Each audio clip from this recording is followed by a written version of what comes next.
on the subject, my soul needs Jesus. Look at you and say, my soul needs Jesus. As we look in the Gospels, we see that Jesus is always healing and helping someone. What I love about God is that God always sees someone in need and helps them. Oftentimes we see people who are in need and we want to push them away, but God says to them, come. As we see this man, we see that this man is not only a man, but also a soul in need. This man comes to Jesus and he kneels down to him. So we realize that we see that this man is in a position of worship.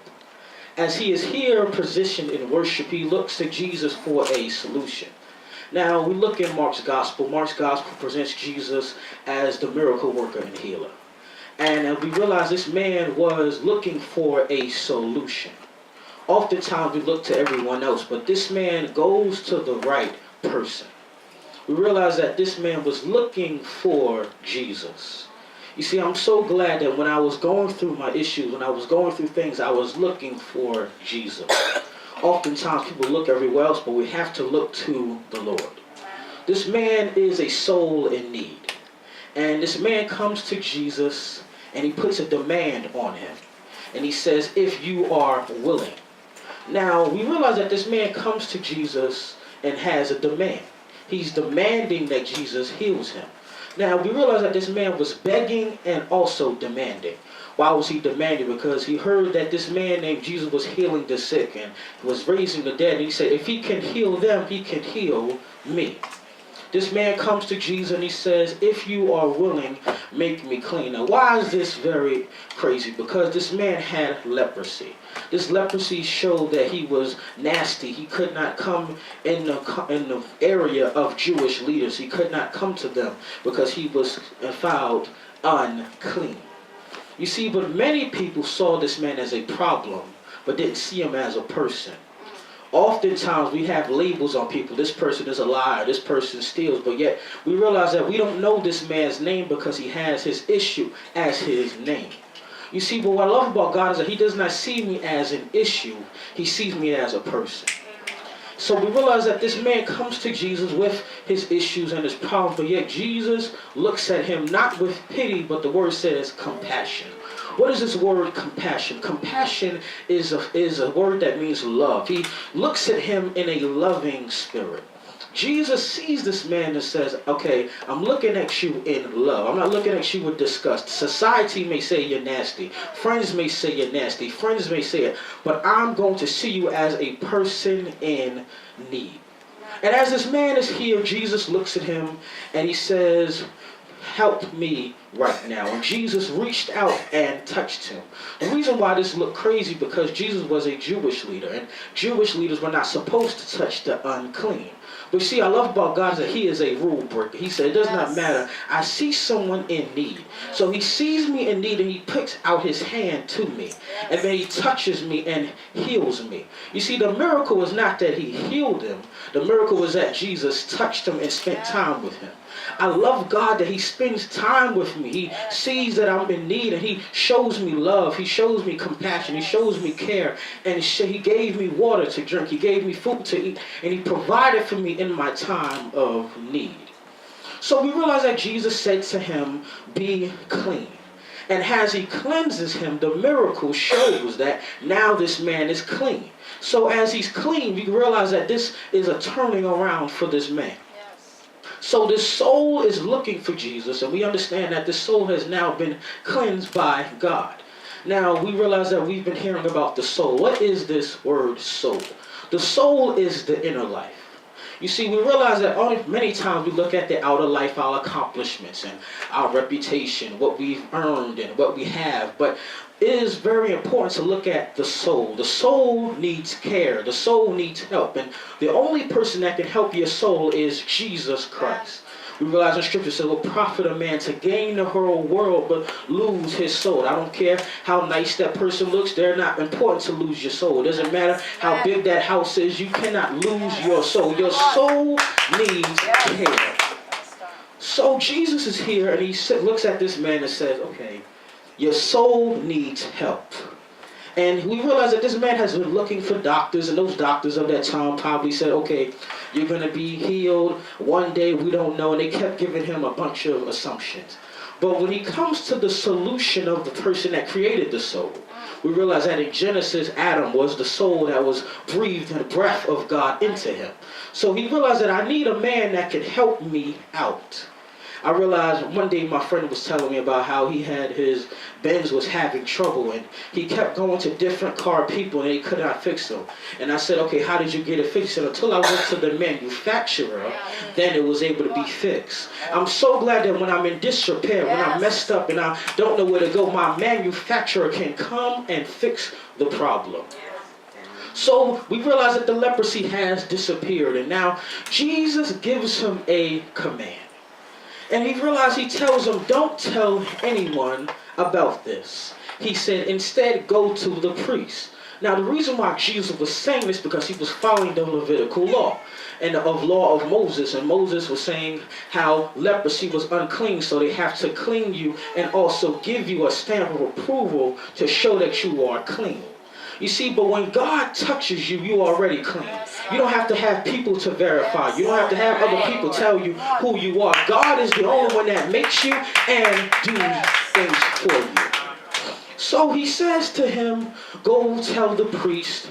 And he said, this will be a public testimony that you have been cleansed. Now, when I go to verse 45, it says, but this man went and spread the word. Now, some commentators and theologians would say that he was wrong for telling people about what happened. You see, but I can stand here and say when the Lord has done something for me, I cannot stay quiet. I cannot stay silent. I cannot just sit in my corner and just say I'm not going to say nothing. But when the Lord does something for me, I have to say, God, I thank you. God, I praise you. God, I lift you up. Is there anybody here that knows that when God does something for you, you cannot stay quiet. You cannot be silent.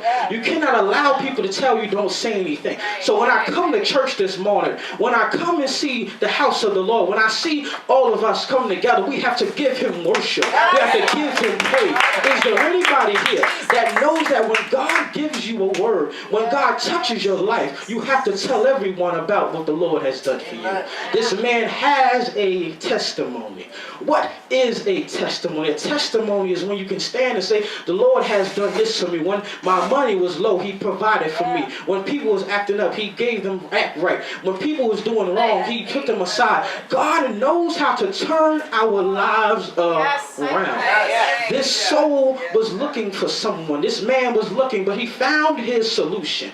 I'm so glad that when I was looking for everything else, Jesus came to me and he touched my life. He cleansed me with his precious blood. He opened doors for me. You see, I can praise him this morning because I know that God is a healer. How do you know he's a healer? One day I was sick. One day I was messed up and I didn't know what to do. I didn't know where to call on. And I said, God, I don't know, but Lord, I need you. Sometimes when life gets so crazy, sometimes when life gets desperate, you have to call on the Lord. Many people look for everything else and many people look for solutions. But you see, that song says, searched all over. Couldn't find anybody. Searched high and low. I looked everywhere else. I was trying to find a solution. But when I looked to Jesus, Jesus was the only one. You see, I feel like preaching right now because Jesus is the only one that can change your life. You see, but this man was proclaiming and telling everybody. You see, when I got healed, when I was going through my stuff, I said, I got to tell someone about this Jesus that healed me. You see, but not only do I have a testimony, but you have a testimony. You can tell everybody on your job that Jesus did the impossible. You can tell someone that someone turned it around for me. You can go to your school and say, someone did this for me. They ask, who is this person that did it? His name is Jesus. Is there anybody here that knows that Jesus is the only one that can change your life? Jesus is the only one that can take care of you. I'm so glad that when God came into my life, he came to me. If I can ask this man, how did this happen? He said, I heard the voice of Jesus say, come unto me and rest. Lay down, now everyone lay down, thy head upon thy breast. I came to Jesus just as I was, weary, worn, and sad. I found in him a resting place, and he has made me glad. You see, I'm so glad that he is my resting place. He is the one that opens doors to me. He's the one that takes things higher. He's the one that can take me from one place and bring me to the next. Many people look at you and say, how in the world are you able to live? How is it that you have problems? How is it that you're able to make it? God is the only one that can give me strength when I need it. God is the only one that can turn my life around. Is there anybody here that can stand on their feet and say, God, I thank you for being who you are? Thank you for being the God, I thank you for being the no matter how things look, I look for Jesus. Is there anybody here that knows no matter how dark it is, Jesus is the only one? Look at your neighbor and say, neighbor, my soul needs Jesus. My life needs Jesus. My mind needs Jesus. My heart needs Jesus. Is there anybody here that knows that Jesus is the only one? Turn your life around. Oh, magnify the Lord with me. Let's exalt his name. Is there anybody here that praise in their lips, song in their heart, that knows that Jesus is the only one that change your life, no matter what you go through? Understand that Jesus can turn your life around. You got a testimony. I know what the Lord has done for me. I got a testimony. He woke me up this morning, started me on my way. He put food on my table. He made a way out of the way. He gave me heat when it was cold. He gave me water when it was thirsty. He gave me bread when I was hungry. I'm so glad that Jesus is the only one. Turn my life around. There's somebody here that knows that Jesus is the only one. There's someone here that knows that your soul is anchored in the Lord. I'm so glad. Trust us for grace. Trust us for who will trust in the name of the Lord. I trust in him. Trust in the Lord. No matter how it looks, I trust in him. My life is done. So glad that he did it for me. So glad that he saw me. He see me as the person. He see me as the great person. He saw me as the great person. And said, come unto me. I will give you rest. There's someone here so glad God gave them rest. There's someone here so glad Jesus saved their life. Is there a witness that feel this life? That knows that God will. He's right there. He's not his whatever the time. God will give you rest. God will take care of you. God will do the impossible. Is there a praise in that house? I can praise him for what he's done. I can give him glory. I can give him praise. Thank you, Lord, for what you've done. Is there a worshiper in that house that knows that God is able to do the impossible? Is there someone that can praise him for what he's done? Oh, magnify the Lord with me. As Minister said, we need to praise him. We need to worship him. We need to thank him for what he's done. Thank you, Lord. Thank you, Lord, for how you've been good to me. You've been good to me. Everybody else has been good. You've been nice. You've been so kind. I thank you, God, for being who you are. My soul needs you. My mind needs you. Is there anybody here that knows that your soul needs Jesus?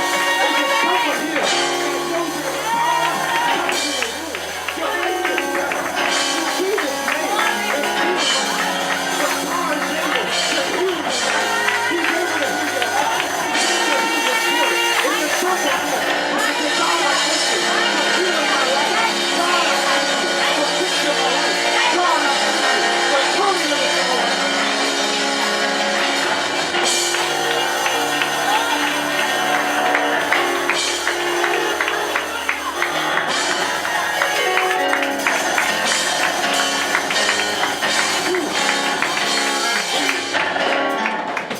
The reason why I can understand this man is because he had the bold faith to tell everyone that Jesus healed him.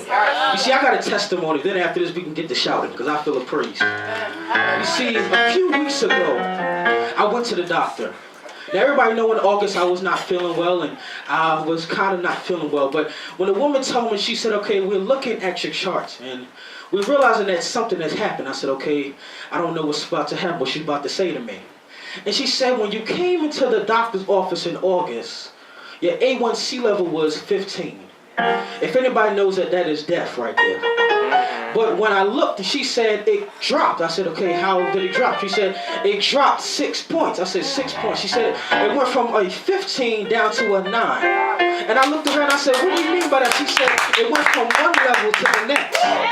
So when I saw that, I said, what do you mean? She said, it went from high down to low. So when she told me this, I said, okay, what does that mean? She said, that means you're getting better. She said, you're getting healed. So I said, okay. So when I went to the bathroom, I said, okay, what am I kept thinking, I said, God, how is this possible? So when I kept thinking, I just had to praise. You see, sometimes in life, even when things are crazy, you just got to give him a praise. So take the next 30 seconds and give your God a praise. He deserves the worship. He deserves the praise.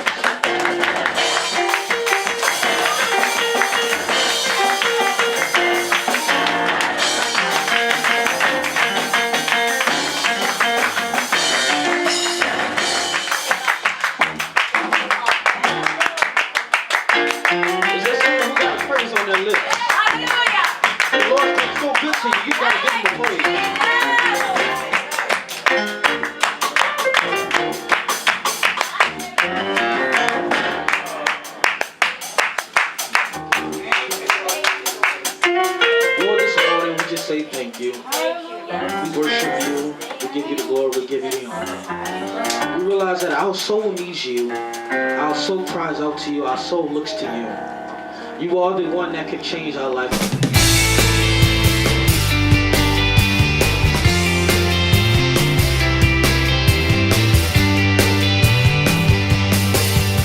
God bless you, my friend. I want to thank you so much for watching this video. I pray that a word was spoken transforms and changes your life. Please stay connected with us at www.globalfirenetwork.com. I'd love to hear from you.